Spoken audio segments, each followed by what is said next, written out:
अस्सलाम वालेकुम मेरे समझदार पाकिस्तानियों। मेरा नाम रेहान तारिक है और आप मेरा यूट्यूब चैनल और फेसबुक पेज देख रहा है। करोड़ हद रूद आकाए दो जहां नबी मेहरबा मोहम्मद मुस्तफ़ा सल्लल्लाहु अलैहि वसल्लम पर इस दुआ और इस उम्मीद के साथ इस व्लॉग का आगाज करते हैं कि अल्लाह रब्बुल इज्जत इस मुल्क के फैसला साजों के दिलों में समझदार पाकिस्तानियों के लिए नरमी पैदा कर दे।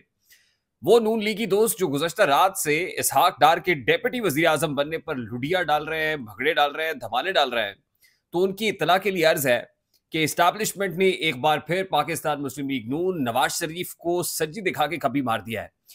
वो लोग जो ये तासुर दे रहे हैं कि नवाज शरीफ का कम बैक हो रहा है, इसहाक डार के डेप्यूटी वज़ीर आज़म बनने से, इसहाक डार के डेप्यूटी वज़ीर आज़म की कुर्सी पर विराजमान होने से नवाज शरीफ का कम बैक हो गया है, तो वो फूल्स पैराडाइज में है, यानी अहमकों की जन्नत में है। नवाज शरीफ हांगकांग में है, इस वक्त चाइना से हांगकांग पहुंच चुके हैं और यहां पर नून लीगी दोस्त ये पोस्ट कर रहे हैं कि नवाज शरीफ ने को खूब चाल चल दी है। असल चाल इस्टेब्लिशमेंट की जानिब से चली गई है और इस्टेब्लिशमेंट के एक और लाडले बच्चे को नवाजे जाने का बड़ा प्लान बन चुका है। अब ये लाडला बच्चा कौन है और इसहाक डार को डेप्यूटी वजीर आजम क्यों बनाया गया है, इसके पीछे इस्टेब्लिशमेंट की क्या हिकमत कार फरमा है, आज के इस व्लॉग के अंदर सिर्फ इसी मौजू के ऊपर बात करेंगे। सबसे पहले तो मैं आपको बता दूं कि वजीर आजम शहबाज शरीफ साहब सऊदी अरब में है और आज वर्ल्ड इकोनॉमिक फोरम का आखिरी रोज है, 29 अप्रैल है। और 29 अप्रैल इस मुनासिबत से भी अहम है कि आज ही आईएमएफ के एग्जीक्यूटिव बोर्ड का इजलास होने जा रहा है। कभी इम्कानात है कि एमडी आईएमएफ के सामने नाक से लकीरें निकालने और तरले और मिन्नतों के बाद शहबाज शरीफ साहब जिस लिए वर्ल्ड इकोनॉमिक फोरम के इस फोरम पर पहुंचे थे, उस मकसद में कामयाब हो जाएंगे। 1.1 बिलियन डॉलर्स की जो भीख है आईएमएफ से, वो पाकिस्तान को आज मिल जाएगी। एग्जीक्यूटिव बोर्ड इसकी मंजूरी दे देगा। लेकिन उसके बाद कहते हैं ना कि किताब सादा रहेगी कब तक, कभी तो आगाज बाब होगा। जिन्होंने बस्ती उजाड़ डाली कभी तो उनका हिसाब होगा। और शहर की खुशियां मनाने वालों, शहर के तेवर बता रहे हैं, अभी तो इतनी घुटन बढ़ेगी कि सांस लेना मुहाल होगा। और ये पॉलिटिकल कैपिटल अगर कोई लूज करेगा तो वो नवाज शरीफ करेगा, नून लीग करेगी, शहबाज शरीफ करेगा। दूसरी जानिब आसिफ अली जरदारी चुपके से अपनी फील्डिंग सेट करते जा रहे हैं। आसिफ अली जरदारी से मुतालिक गुज़श्ता रात में आपको खबर दे चुका हूं कि परवेज खटक जो इस्टेब्लिशमेंट के एक मजबूत उम्मीदवार थे, एक पॉलिटिकल पार्टी उन्होंने लॉन्च की थी आम इंतखाबात 2024 से पहले, लेकिन वो बुरी तरह से पिट गई और तमाम तर अंदाजे, तमाम तर दावे, तमाम तर उम्मीदें धरी की धरी रह गई। अब परवेज खटक पाकिस्तान पीपल्स पार्टी को ज्वाइन करने जा रहे हैं और जाहिर है वो कहते हैं ना, लौट के बुद्धू घर को आए। इसको पंजाबी में कहते हैं जिथे दी खोती उत्थे आन खलोती। ये इस तरह का एक स्लैंग, एक ईडीएम यूज किया जाता है पंजाबी में। तो परवेज खटक साहब जिस पाकिस्तान पीपल्स पार्टी को छोड़ के गए थे, अब उसी पीपल्स पार्टी में वापस आ रहे हैं और प्लान ये बन चुका है कि परवेज खटक को केपी में गवर्नर लगाया जाए। अब आप सोच रहे होंगे कि केपी में तो पाकिस्तान तहरीक इंसाफ है, लेकिन आसिफ अली जरदारी साहब जो प्रेसिडेंट बैठे हुए हैं, और जाहिर है प्रेसिडेंट का नुमाइंदा गवर्नर की सूरत में सूबे में होता है, फेडरेटिंग यूनिट को रिप्रेजेंट कर रहा होता है, विफाक की अलामत होता है। अब आसिफ जरदारी साहब इसके लिए खासे मुतहर्रिक हो गए हैं और केपी में गवर्नर अपनी मर्जी का मनपसंद, जाहिर है टीज करना मकसूद है परवेज खटक को गवर्नर लगा के, और उसके बाद फिर जाहिर है कि बहुत से लोग कुछ और प्लान भी कर रहे हैं। वो प्लान एक जमीन वाला बनाता है और एक आसमान पर बैठा हुआ मेरा रब बनाता है। तो जाहिर है वो जिसे चाहता है इज्जत देता है और जिसे चाहता है जलील और रुस्वा कर देता है। अब मैं आपको ये बता दूं कि इसहाक डार को जो डेप्यूटी प्राइम मिनिस्टर लगाया गया, उसके पीछे बुनियादी वजह यह है कि इसहाक डार साहब काबीना में मिसफिट थे। कैबिनेट में इसहाक डार को कौन सा पोर्टफोलियो देना है, इस हवाले से अंडरस्टैंडिंग डेवलप नहीं हो पा रही थी। और इस हवाले से इसहाक डार मिसफिट इसलिए थे, इसहाक डार को खारजा उमूर का वजीर तो लगा दिया गया, लेकिन खारजा महाज पे ना तो इसहाक डार साहब का कोई पोर्टफोलियो है, ना सीवी है, ना प्रोफाइल है।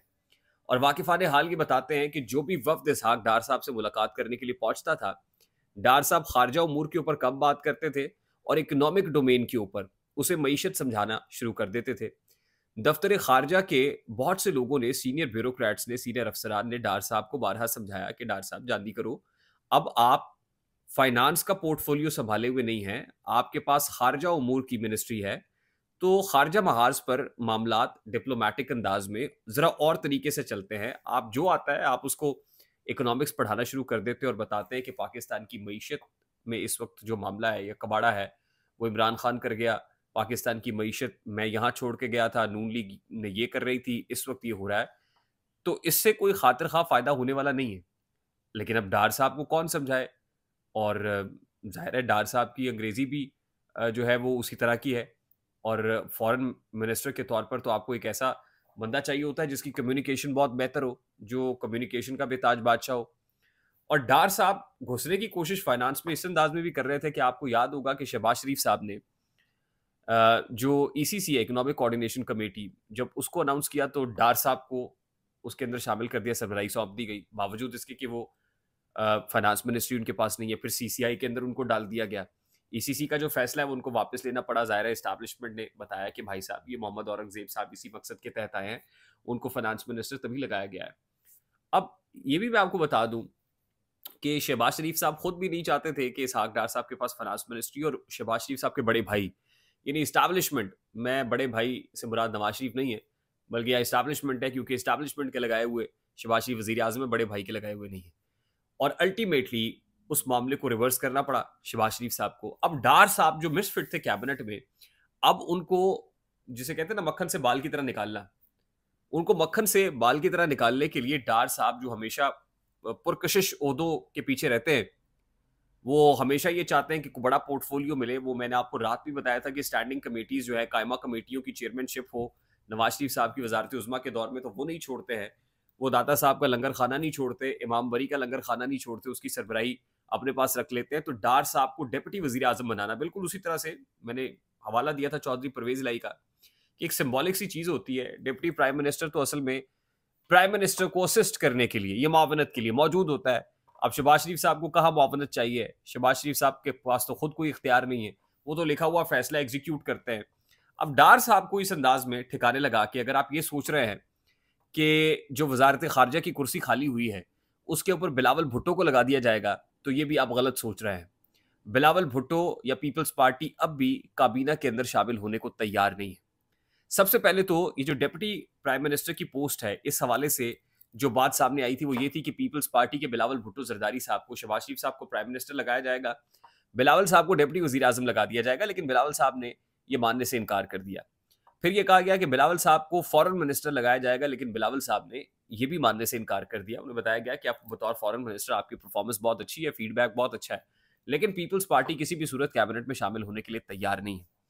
अब एक बार फिर अगर आप ये समझ रहे हैं कि बिलावल भुट्टो साहब को फॉरेन मिनिस्टर लगाया जा रहा है इसहाक डार को हटा के, तो ऐसा नहीं, बल्कि इस्टेब्लिशमेंट ने अपने लाडले बच्चे, आप बहुत से लोग सोच रहे होंगे कि मैं आपको ये भी बता दूं कि अनवारुल हक काकड़ साहब, अब क्योंकि मैंने नाम ले लिया है, काकड़ साहब को चेयरमैन सेनेट लगाया जाना था और इसके लिए इस्टेब्लिशमेंट ने भरपूर कोशिश की। आसिफ अली जरदारी साहब से, chief of the army staff general से मुनीर की मुलाकात हुई, डीजीआईएसआई जनरल नदीम अंजुम की मुलाकात हुई, लेकिन आसिफ जरदारी साहब अपने बंदे को, यूसुफ रजा गिलानी साहब को चेयरमैन सेनेट लगवाने में कामयाब हो गए। अब अनवारुल हक काकड़ जो इस्टेब्लिशमेंट का लाडला बच्चा है, उसकी कोई पोजीशन नहीं बन रही थी। सेनेटर अनवारुल हक काकड़ जो आजाद इस वक्त सेनेट के अंदर मौजूद है, अब उनको बतौर फॉरेन मिनिस्टर इसहाक डार की इस नशिस्त को खाली करवा के अब काकड़ साहब को फॉरेन मिनिस्टर लगाया जा रहा है। तो आप अंदाजा कर लीजिए कि कैबिनेट वैसे तो शहबाज शरीफ की है, पीएमएलएन लेड कोलिशन गवर्नमेंट है, लेकिन एस्टैब्लिशमेंट ने अपना किला मजबूत कर लिया है। आई होप मेरी बात आप तक पहुंची होगी। अगर पहुंच जाए तो वीडियो को लाइक और शेयर करना मत भूलिएगा। चैनल पे नए तो चैनल को सब्सक्राइब कर दीजिएगा, बेल आइकन जरूर दबाइएगा। मुझे रेहान तारिक को इजाजत दीजिए, अपना बहुत सारा ख्याल रखिएगा। अस्सलाम वालेकुम।